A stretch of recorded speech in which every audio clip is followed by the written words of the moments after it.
Macon Phillips is one of the people behind the 2008 Obama campaign. He is a digital guru and created White House Digital Innovations. Metro TV's Crazy Alexa met him and talked further about his thoughts on government's media strategies.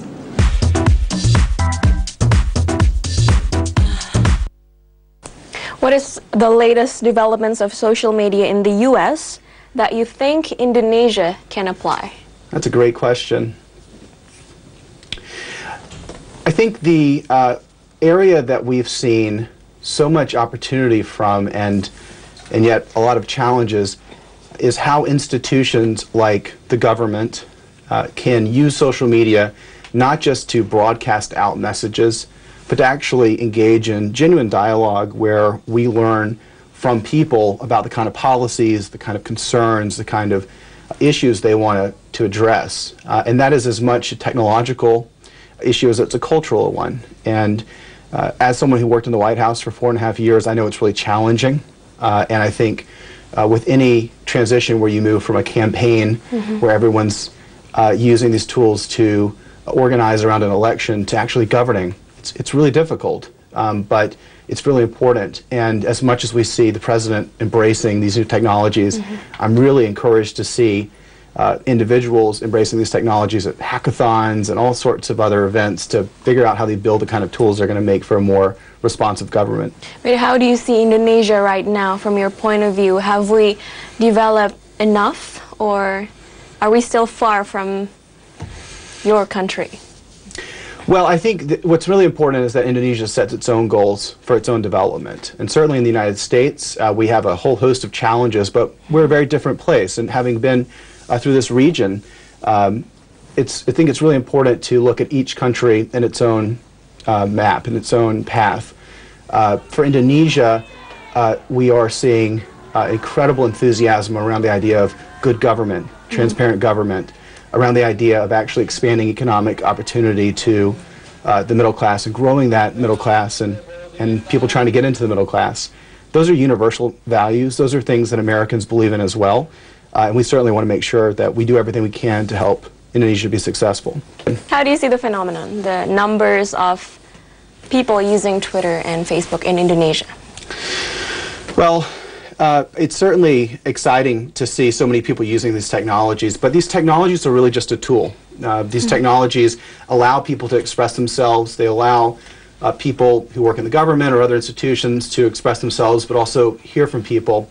And ultimately, it's how you choose to use these tools, what you choose to build with them. And so we'll see people use these tools to spread disinformation, to move messages that are mean-spirited or counterproductive.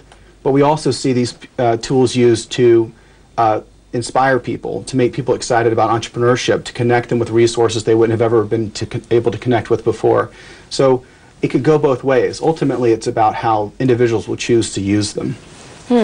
And our new administration, they are planning to apply e-government for every aspect, and including reforming the bureaucracy. It means that we're going to use the internet to the maximum. Yes. Do you have any advice for us?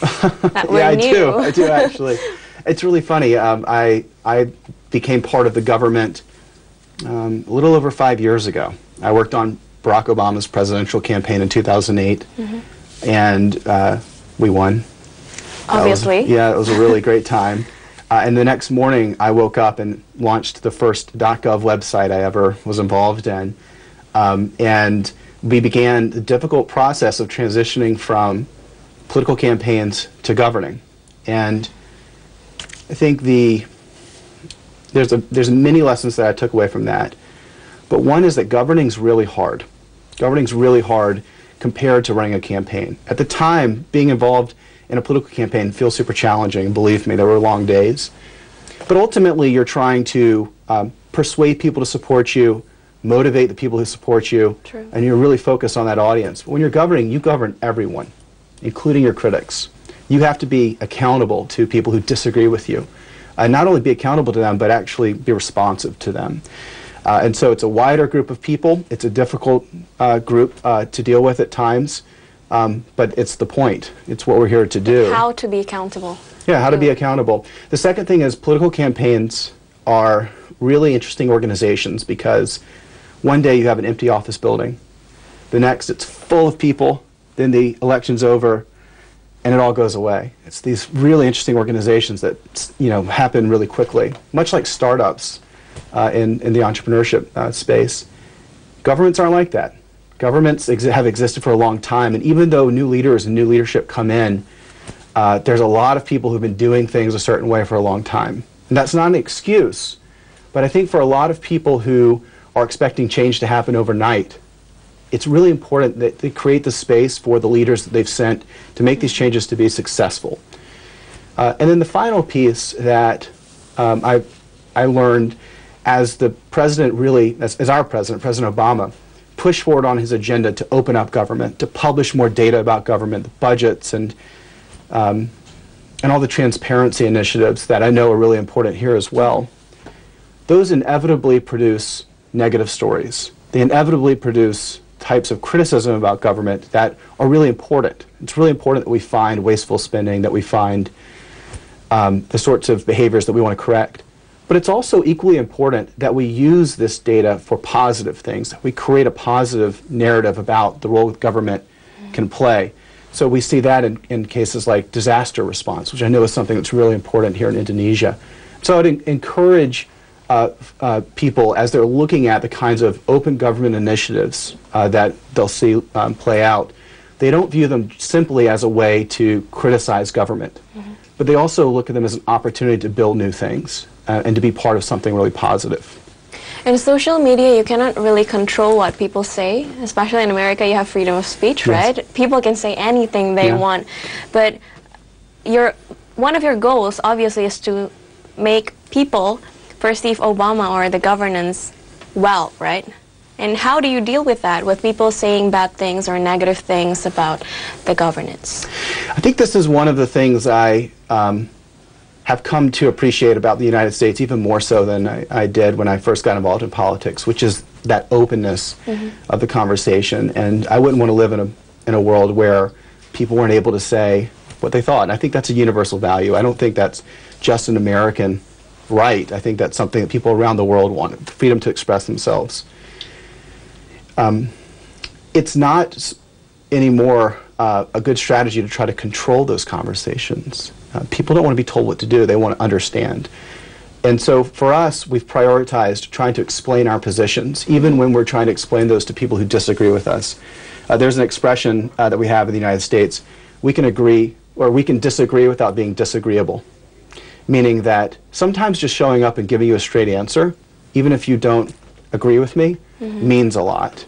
And so we've taken a lot of pains to use social media to get those hard questions from people, to put ourselves in a position where our critics and people who are deeply skeptical of the President or the United States have a chance to tell us what their concerns are. Then we clearly respond with what our view is. And even if we don't find that precise common ground, that exchange in a civil discourse has its own value. Do you have any advice for our new government, Indonesia's new government, to make it somewhat a social powerhouse like the White House? Get some sleep. You know, it doesn't all have to happen overnight.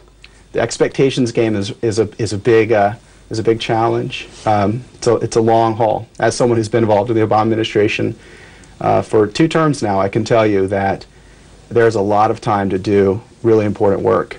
That said, there's a moment right now to seize. And as much as anyone who's now in a position of power wants to communicate out, to really inspire and get a message out, it's imperative in any country now, the United States, Indonesia, anywhere around the world, that leaders recognize that in an age of social media, there's as much of an opportunity to listen and understand and collaborate as there is to persuade and inform. And so finding that balance of both leading but also paying attention and understanding is really important to keep front of mind. Macon Phillips also worked with the late Senator Ted Kennedy before campaigning for Obama.